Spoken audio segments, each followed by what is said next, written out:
बच्चों, कैसे हैं आप सभी। आज हम अध्याय 3 का दूसरा पार्ट लेकर हाजिर हुए हैं। धातु और धातु के बारे में पढ़ रहे थे। मेटल के जो फिजिकल प्रॉपर्टीज थी वो हमने अगले जो वीडियो बनाया था उसमें देखी थी। फिजिकल प्रॉपर्टीज के आधार पर जो धातु हम कह सकते हैं कि जिसके अंदर कठोरता है, जिसके अंदर चमकता है, जिसके अंदर आघात वर्धनीयता का गुण है, जिसके अंदर ध्वनिक का गुण है,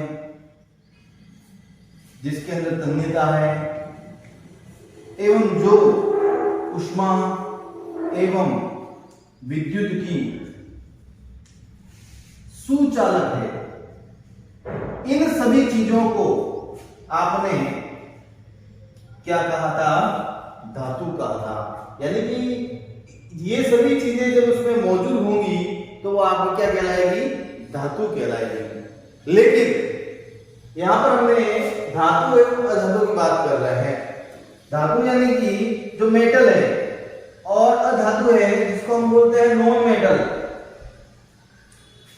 धातु इतने गुणों को अपने अंदर समायोजित रखता है कि जो कठोर होगी धातु, जो चमकदार होगी वो धातु, जो अगरवर्तनीय होगी वो धातु, जो ध्वनिक होगी वो धातु, जो तन्य होगी वो धातु, जो ऊष्मा और विद्युत की सुचालक होगी वह धातु होगी। तो इसी प्रकार से जब यह गुण किसी अन्य चीज में, यानी कि जो भी हम वस्तु ले रहे हैं उस वस्तु के अंदर मौजूद नहीं है तो वो क्या कहलाएगी? आपके अधातु कहलाएगी। यानी कि अगर हम कहें कि किसी के अंदर कठोरता नहीं है, किसी के अंदर चमकता नहीं है, किसी के अंदर आघात वर्धनीयता नहीं है, किसी के अंदर ध्वनिक का गुण नहीं है, कोई तन्य नहीं है, कोई विद्युत और ऊष्मा की सुचालक ना होकर क्या है? कुचालक है। तो ऐसी स्थिति में जो बनने वाला भाग होता है वो क्या कहलाता है? आपके अधातु कहलाता है। क्या कहलाता है? आपके अधातु कहलाता है। क्यों?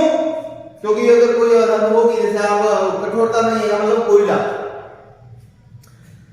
कोयले के ऊपर आप हथेली से भी थोड़ा प्रहार करोगे तो कोयला छोटे छोटे खंडों में टूट जाएगा, यानी कि भंगुर अवस्था में आ जाएगा। वो उसकी प्रकृति है कि उसके अंदर कठोरता इतनी मौजूद नहीं होती है। इसी प्रकार चमकता है, कोयला काला होता है, चमकदार नहीं होता, प्रकाश का परावर्तन नहीं कर सकता। तो उस परिस्थिति के अंदर उसको हम धातु की श्रेणी में नहीं ले सकते। यानी कि जो मेटल होगा वो प्रकाश का परावर्तन करेगा, जो नॉन मेटल होगा वो प्रकाश का परावर्तन नहीं करेगा। इसी प्रकार से तीसरा है आघात वर्धनीयता। पिछले वीडियो में आपको बताया था आघात वर्धनीयता का अर्थ। आघात का मतलब प्रहार करना, वर्धनीयता का मतलब है बढ़ना। प्रहार करने पर किसी वस्तु का अपने आकार में परिवर्तन होकर बढ़ना, वो होता है आघात वर्धनीयता। लेकिन इस परिस्थिति में आघात वर्धनीयता उसी में होगी जिसमें पूर्ण कठोरता होगी, जो भंगुर अवस्था में नहीं होगा। अगर हम कोयले को पीटे तो कोयले को पीटने पर चूर्ण में जरूर परिवर्तित हो जाएगा, लेकिन पतली चादर के रूप में परिवर्तित नहीं होगा। वो आघात वर्धनीयता का गुण होता है। इसी प्रकार धातुओं में ध्वनिक का गुण होता है, लेकिन अधातु में ध्वनिक का गुण नहीं होता। अगर लकड़ी को हम फर्श पे गिराएं और एक धातु के गिलास को हम फर्श पे गिराएं तो सबसे ज्यादा आवाज गिलास से निकलेगी, ध्वनि गिलास से निकलेगी, लेकिन लकड़ी से नहीं निकलेगी। लकड़ी भी क्या है? एक प्रकार की अधातु है। विभिन्न प्रकार की जितनी भी गैसें हैं वो सब आपके किसमें आती हैं? अधातु में आती हैं। तन्य, तन्य का मतलब मुलायम। उसको अगर हम थोड़ा सा ताप दें और ताप देने पर वह अपना आकार परिवर्तित करके उसको हम खींच सके, लंबे तार के रूप में परिवर्तित कर सके, अधातुओं में ऐसे कोई भी गुण मौजूद नहीं होता, वो धातुओं में ही होता है। इसी प्रकार ऊष्मा और विद्युत की कुचालक होती है अधातुएं, क्योंकि ऊष्मा और विद्युत का प्रभाव उसमें से नहीं होता। विभिन्न प्रकार की गैसें, जैसे हम प्राणवायु ले रहे हैं तो ऊष्मा और विद्युत का कोई उसमें सुचालक नहीं होता, जिसके कारण हम आसानी से उसका उपयोग वो कर पा रहे हैं। तो जितने भी धातुएं होती है, ये ध्यान रखना, जितने भी धातुएं होंगी, यानी कि जो मेटल्स वाला भाग होगा उसका गलनांक अधिक होगा। क्या होगा? अधिक होगा। लेकिन जो अधातु है उस अधातु का जो गलनांक है वह गलनांक क्या होगा? कम होगा।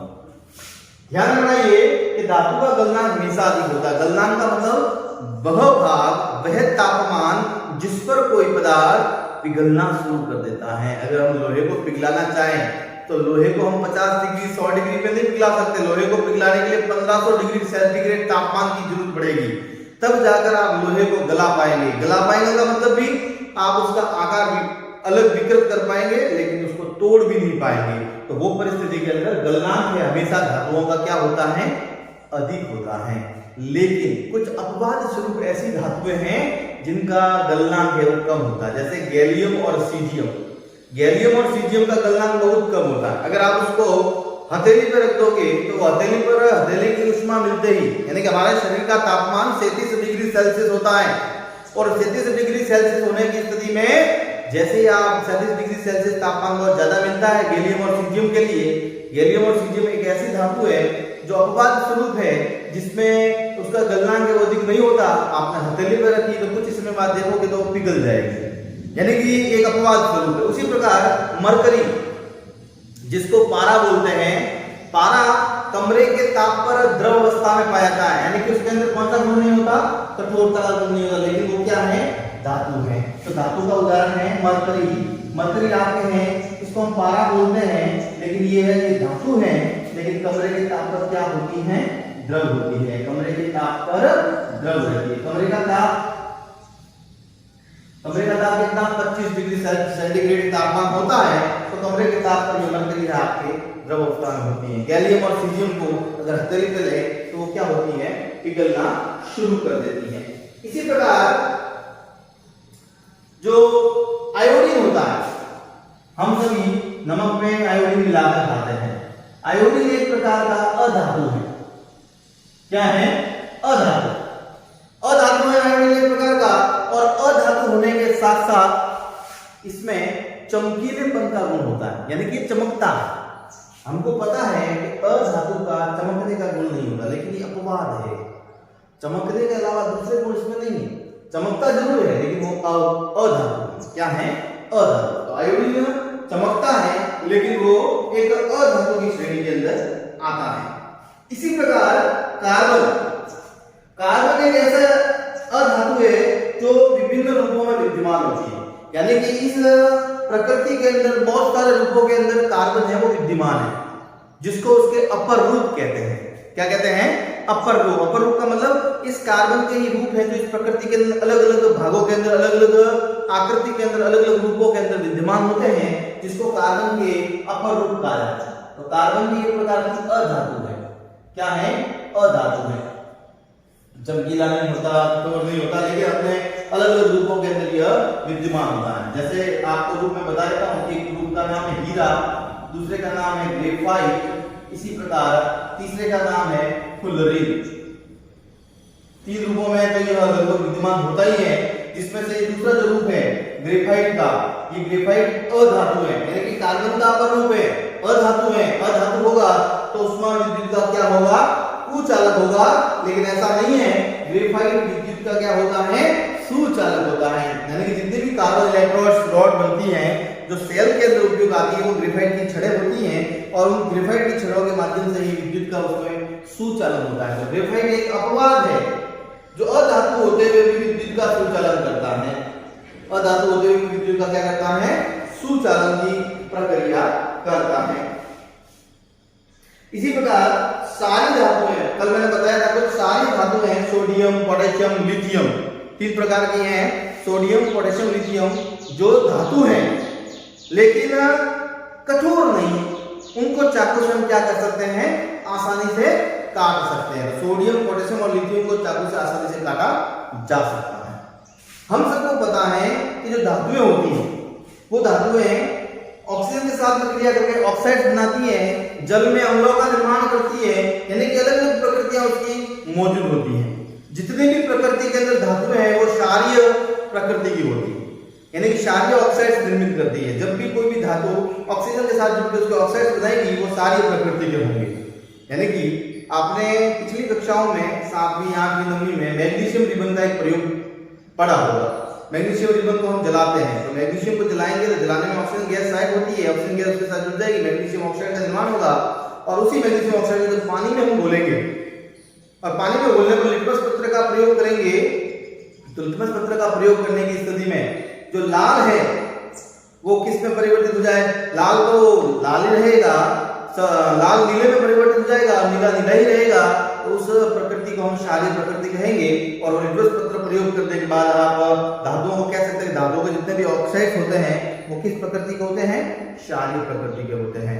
तो इस अध्याय के अंदर हम आगे, अभी आपने धातु और धातु की फिजिकल प्रॉपर्टीज के बारे में पढ़ा, लेकिन इस अध्याय में हम आगे उसी धातु और धातु की केमिकल जो प्रॉपर्टीज है, जो रासायनिक गुणधर्म है, उनके बारे में, metal and non metals of chemical properties, इसके बारे में हम अगले वीडियो के अंदर पढ़ेंगे। अगर मेरा वीडियो आपको पसंद आया हो तो लाइक, कमेंट एंड शेयर जरूर करें, मेरे चैनल को सब्सक्राइब करें ताकि आपको नए नए जो वीडियो हैं वो प्राप्त हो सके। सब्सक्राइब बटन के पास में एक बेल आइकॉन है, उसको क्लिक कर जरूर करें, नया वीडियो अपलोड होते ही आपके मोबाइल स्क्रीन पर उसका नोटिफिकेशन आ जाएगा। Thank you.